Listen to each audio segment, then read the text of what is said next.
We are in this space of corporate and non-for-profit collaboration in exactly the same space as we were in 1995 in the civil and military collaboration space. That is, two different cultures not trusting each other and not really knowing how to work together. It's too easy for the non-for-profit space to say, they're in it just for profit, therefore it must be bad. And it's too easy for the business community to say, they're non-for-profit, they don't understand us, and therefore they will get in the way. Now, some of that is true. There are some corporations that behave very badly, and there are some non-for-profits that completely get in the way of good operations. But let me just take a step back a second. Let's now see the forest, not the trees. What is the only way to sustainably end poverty? It's through employment.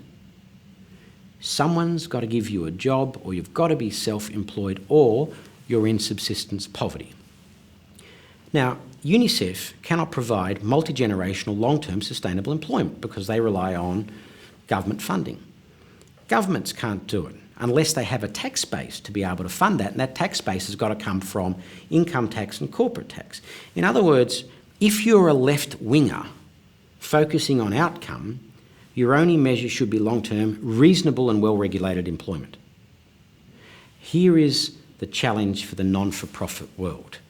Profit, when focused correctly, is not the enemy of poverty alleviation. It is the enabler of poverty alleviation, if focused correctly.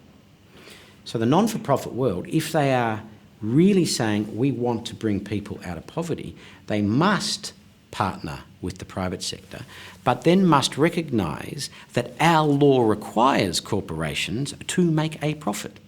It is a civil and in some cases criminal offence to run a company at a loss. Our law requires it to be profitable. So let's just get over all profit is bad.